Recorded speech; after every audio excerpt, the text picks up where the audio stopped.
Hello, America. Here's a flag that you know nothing about. And the goal is to tell you about this flag, how it came about. A few years ago, I knew that there was something really wrong with this country, and I wanted to do something about it. And I found out about the people behind this flag, and I joined up with them. These are the people that on March 30th, 2010, they sent all the governors across the United States letters to run their state according to the Constitution. They also sent it to the Secretary of State and the lieutenant governors, and nothing happened. All 50 governors received the letters in unison, and nothing happened. So these people formed a government, and from forming this government, this flag came about. Now let me tell you how it happened. This is the most important clip that you'll probably ever come across. This is so important that you've got to get this. I'm going to take you back to the Civil War. I'm going to take you back to Abe Lincoln. When Abe Lincoln was running for office, the South wanted to secede from the Union. The South wanted to hold on to slavery. They were given till 1808 by the Constitution to give up slave trade. They didn't want nothing to do with it. It would be turned out to be big business. The plantation owners in the South and even the world was relying on the cotton gin and Eli Whitney's cotton gin and the spinner. Big money was being made by the South because of the slaves. They didn't want to give it up. So they formed their own government. When Abe Lincoln became president, he swore his oath of office under the Constitution, March 4th, 1861. And they had Jefferson Davis. They broke away. There was a call for legislature by Lincoln, March 27th, 1861, and most had already seceded from the Union. There were a few senators that showed, but there was a sine die. There was no date set. They walked out of the legislature. They walked out of the House. No date was set to come back. And Lincoln was set with no legislature. He couldn't do any business. He didn't have any means of having a quorum to do business in legislature. And he was stuck without the separation of powers in the constitutional government that was made by the framers. This happened on the 27th of March. On the 12th of April, war broke out, thus Fort Sumter. On the 15th of April, the first executive order. And all through the Civil War, Lincoln was writing executive orders to run the country, running the North against the South in the Civil War. And in his second term, he printed greenbacks, and he wanted to pay for the war, and he was assassinated. But here's what I want you to get.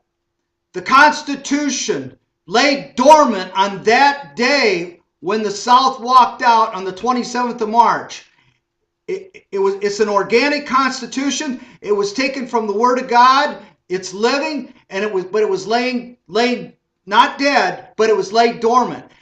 And the people behind the scenes, the people that are, I'm going to call them puppeteers, behind the scenes, picked up and they built a corporation. It's like the Ford Motor Company. It's like the GM Company. It's like Chrysler. It's like IBM. It's like a corporation. They made a corporation out of the United States. They called it United States. United States Inc. Not the United States of America.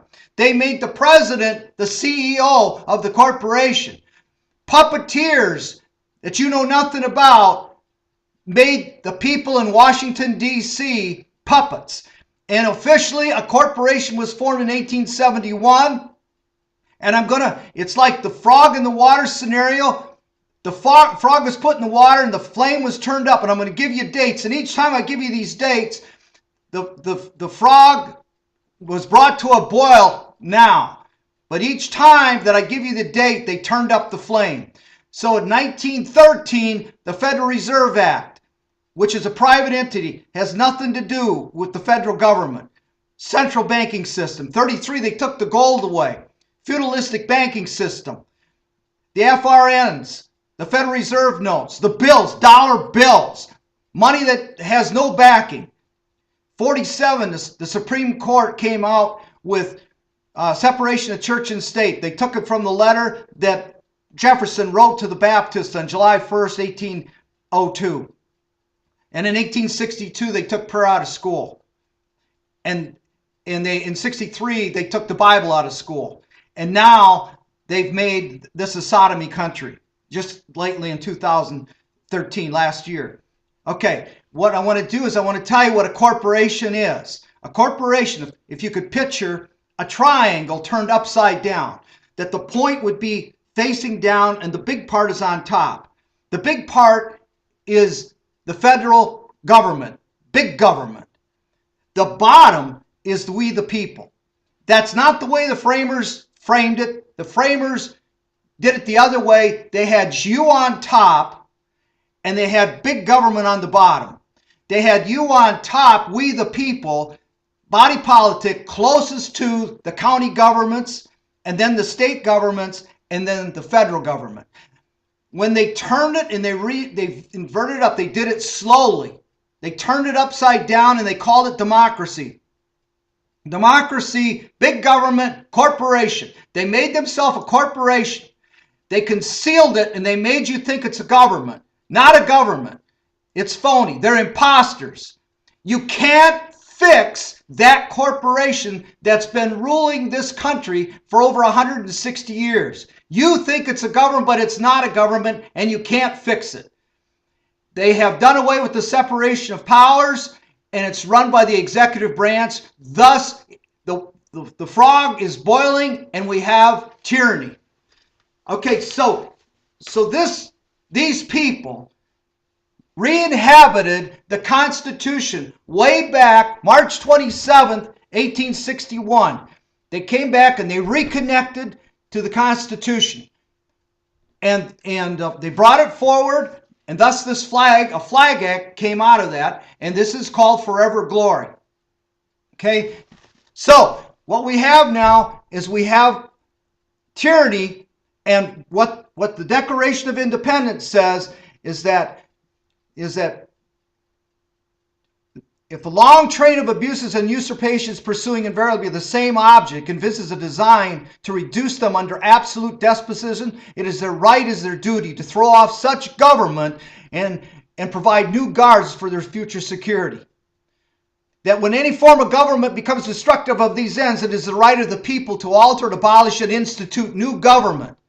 That's what these people have done. They have gone back to the Constitution. The federal government has made all the state governments corporations. They have made all county governments corporations, made cities corporations. In 1933, they took the gold away, and they made you a corporation. They made you a straw man. Okay, so this phony government in the county governments, the judges in the county governments are not running their courts according to common law. Common law is not prevalent in the states today. It's maritime law. It's admiralty maritime law. And there is no due process of law in the courts today. It's summary process. And the judges in these courts across the land are law merchants, and they're working for the banks. They're working for all the financial institutions across this land.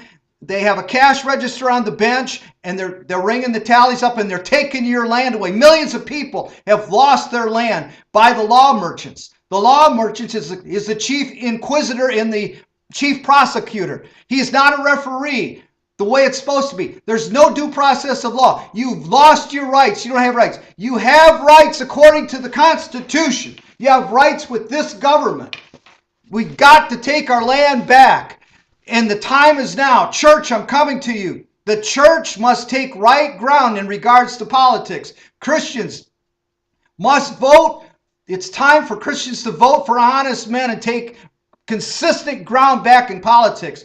God cannot sustain this free country, which we love and pray for, unless the church takes right ground back. Politics are part of religion in such a country as this. You've got to know that. The church must do their duty to to their country as a part of their duty to God in this country. The Constitution was made for you, the church. No more Romans 13. You've got to come out and you've got to establish that you're going to take right ground in politics. I come to you, all you patriots across this land. I beg you. I love all of you. I love you Oath Keepers. I love you Tea Party people. I love all of you. You all are doing your thing. But now we have a structure. This is the structure. We have to lay down and we have to come to agreement. We have to compromise and we have to see that this is it. We have to come to this place. It's like there's a train going across this land. There's a train that's going across this land. It has a huge locomotive. It's like a gold locomotive. It has a dynamo in it that can pull 1 million cars. It's gold. And on the top, it's King of Kings and Lord of Lords. The illuminator on one side is a J and the other side is a C. It's pulling cars that says, we the people. We the people. We've got to get back. We've got to turn the triangle right side up. We the people on top. Big government on the bottom. Big government should be we the people. You got to get this. Get on the train. It's going to a deeper near you. All you patriots, we have to get on the train. This is the structure. This is the train. We've got to get on the train and we've got to take this country back. It's all about the republic for the United States of America. I joined it.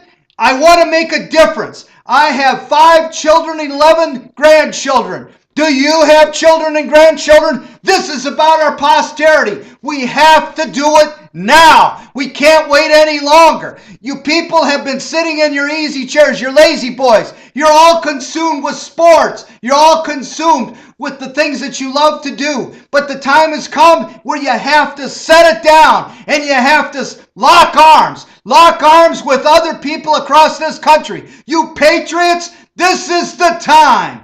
We have rights. Let's take back our rights. Let's take back our country. I love you all. Thank you. I have been running a race. I pass the baton off to you, son.